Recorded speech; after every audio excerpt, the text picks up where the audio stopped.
Utah with his pregnant wife and their young daughter for the holidays. During the stay, he and a group of 10 other friends and family members arranged a trip down to the Nutty Putty Cave system. This was a supposed beginner's cave, located near the family's home in Salt Lake City. But the trip would quickly turn into a hellish nightmare, causing one of the most unusual and arguably terrifying deaths in caving history, leading to the Nutty Putty Caves being sealed shut forever. This is the story of the Nutty Putty Cave incident. Be warned, this is not a story for those with claustrophobia. The Nutty Putty Caves, first explored in 1960, were notorious for their narrow and slippery passageways, twists and turns. The cave system is accessible by a narrow hole, just 30 inches wide, and was reported to be an extremely popular beginner's cave, welcoming anywhere from 5,000 to 25,000 visitors a year. But after a series of high-profile rescue missions between 1999 and 2004, the cave's safety was widely and publicly called into question. All of these incidents involved people becoming stuck in the smaller passageways of the cave, including a 23-year-old man who became stuck for more than 7 hours just meters away from the place where John Jones would find himself trapped. In another incident, a local teenager became stuck upside down for an entire night before he could be rescued. Because of these high-profile incidents, on May 2006, the Nutty Putty Cave entrance was gated and inaccessible, and for several years, local cavers, or spelunkers as they're known in the US, would battle local authorities who were threatening to close the cave for good. Officials stated that the caving system was a ticking time bomb, and that it was only a matter of time before somebody was killed. But local spelunking groups argued that shutting the cave down would be unfair to serious cavers, and that people should take more responsibility for their own safety. It's apparent from the comments and letters written into local papers that some people felt extremely passionate, even indignant, about its potential closure. One letter to Utah's oldest newspaper demonstrates this, reading, "I'm tired of the government deciding it knows what is best for us. Nutty Putty Cave has been a fun spot for me. Both of my sons now love going to that cave. I hope somebody can tell me how many people have been hurt or killed. I haven't heard of any. Possibly a sign telling of the risks involved should be placed by the cave so that we as Americans can decide for ourselves what is best." As the war waged on, finally, in September 2007, the caves were officially closed to the public while a new volunteer management team was put in place. This was a last-ditch attempt to prevent the cave's complete and permanent closure. And then, finally, in March 2009, the Nutty Putty Caves reopened, with a brand new cave management plan. The new plan enforced a process which required would-be spelunkers to apply for a permit 21 days before their visit, and agree to follow certain safeguarding procedures, such as having a minimum of 2 people per visiting group that were, and I quote, experienced cavers. And so, it was under these circumstances that 26-year-old John Jones and his then 23-year-old brother Josh Jones, plus 9 other members of his friends and family, entered the Nutty Putty Caves on the 24th of November 2009. When the group entered the cave at 8 p.m. local time, they would have been confident. Whilst John and his brother had not visited the Nutty Putty Caves before, they had spent much of their childhood exploring Utah's caves. In fact, as a small boy, John had more than once acted as a trapped victim for the Utah Cave Rescue Team, a group his father had helped found. But the reality was that John and his brother hadn't been spelunking in years, and there is a great deal of debate as to whether John and his brother could act as experienced cavers on behalf of their group. Nonetheless, for the first hour, everything went well, as the party explored the largest room in the cave, called the Big Slide. It was at this point that his brother Josh and their 2 friends challenged each other to go further on into the next part of the cave, taking on one of the most difficult to navigate areas, known as the birth canal. This part of the cave is so tight that only a few people can actually access it. Eventually, the birth canal passageway opens up into a small room. Several people had become stuck in the birth canal previously, but John, a fit, healthy and slender man in his prime, wasn't worried.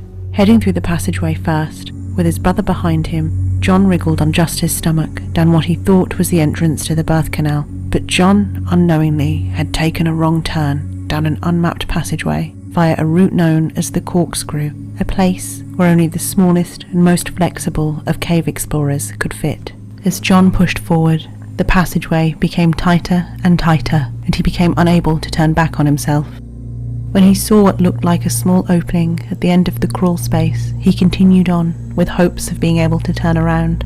Unfortunately, this is where things took a turn for the worse, because John was crawling head first into a 10 by 18 inch fissure that dropped straight down. Worse still, John had sucked in his chest to slide past a lip of rock to get into the fissure, meaning that when his chest expanded again, he became completely trapped in an area the size of a small, front-loading washing machine. John made several attempts to free himself.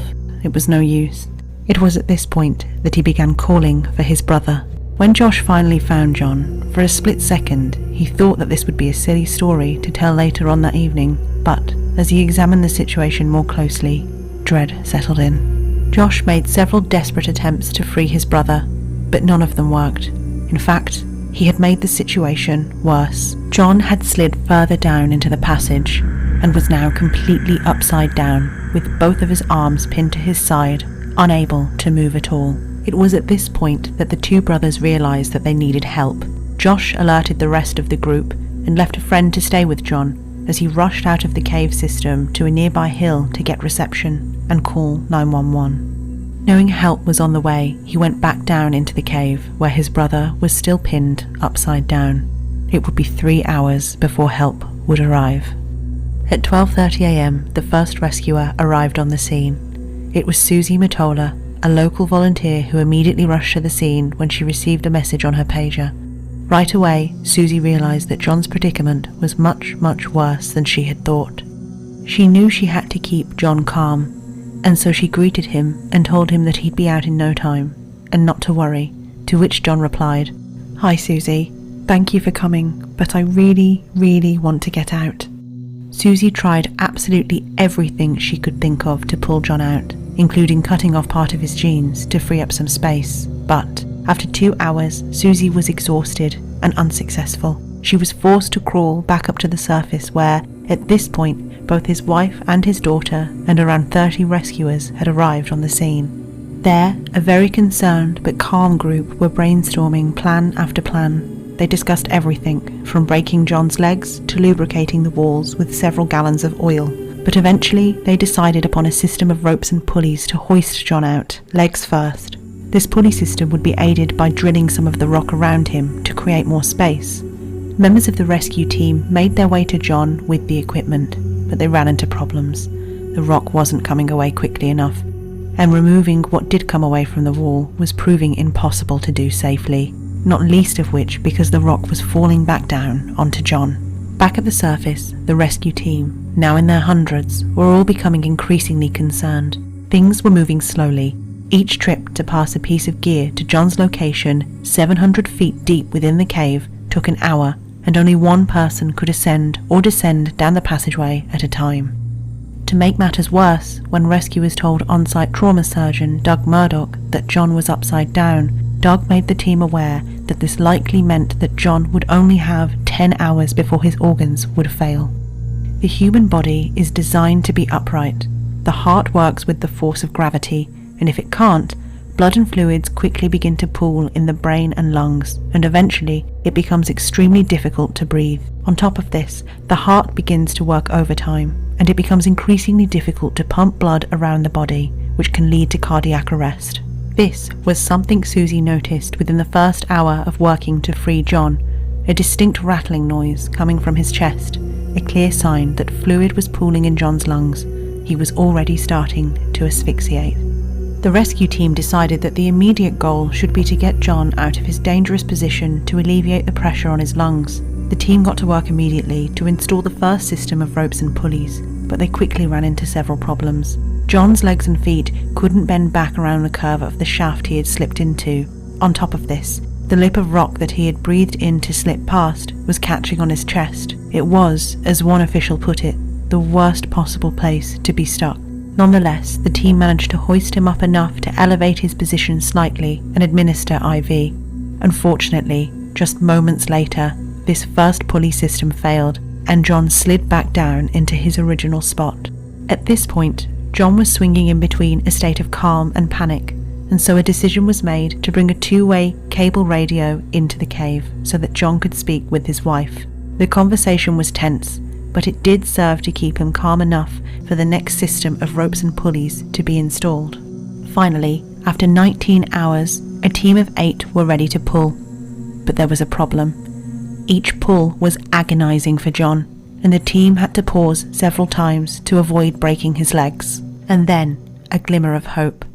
On the third pull, John was lifted up high enough to make eye contact with his rescuer, who later commented that his eyes were red, his face was dirty, but that he seemed fine otherwise. When the rescuer asked him how he was, John said, "It sucks. I'm upside down. I can't believe I'm upside down. My legs are killing me."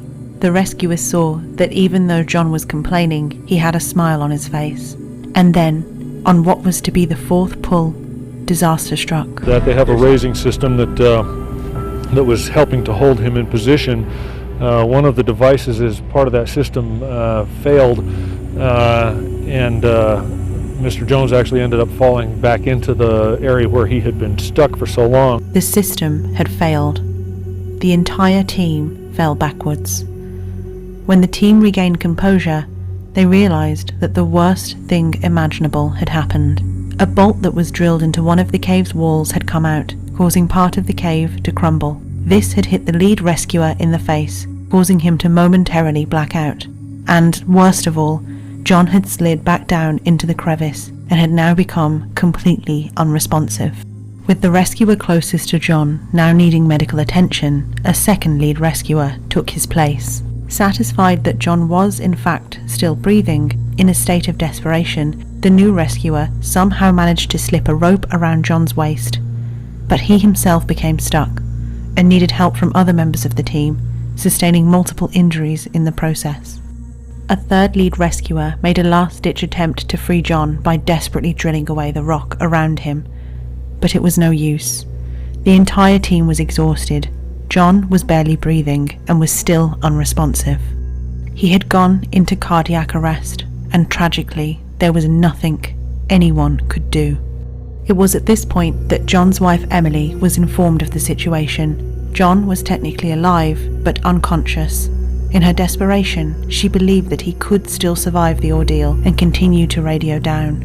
In one of her final communications with John, she said, "I know you've been pushing so hard for so long. Why don't you rest for a minute and take a break, and then you can push again?" At this point, whilst they couldn't officially confirm it, rescuers suspected the worst. And so, a brave paramedic was sent down to take a pulse, confirming what everyone had suspected. At 11:56 p.m. on the 25th of November 2009, John Edward Jones was pronounced dead, 28 hours after he had initially become stuck. Emily was initially in complete disbelief. She refused to believe that her husband could die from such a simple mistake and did not accept that a pulse taken from the leg could indicate that he was dead. Eventually, officials managed to calm her down, agreeing that they would do everything in their power to remove her husband's body from the cave. Not wanting to let a grieving widow down, the team discussed what was reported to be some rather distasteful plans to get John's body out, but this would prove to be impossible. Even if they were able to free John, his lifeless body would not be able to twist properly in order to be fully removed from the cave, at least not intact. It was decided, given everything that had transpired, that it was simply too dangerous for the rescue team to attempt to remove his body. And so, a decision was made to seal the entrance of the cave with concrete, with John's body inside, forever. John's family had a plaque installed on the entrance of the cave in his memory. Later, the family would release a statement where they said that John Edward Jones, husband, father, and pediatric cardiologist in training, would be remembered for his, quote, "good nature, delightful sense of humour, strong work ethic, a genuine love of people, a masterful ability to relate to children, a love of and unwavering faith in the gospel of Jesus Christ, and his commitment to his family as an amazing husband, father, son, and brother." To this day, John's remains are still inside the cave, serving as a harrowing reminder of the very real risks of cave exploration. This is the Real Horror Channel, the place for all things really horrifying. If you enjoyed this video,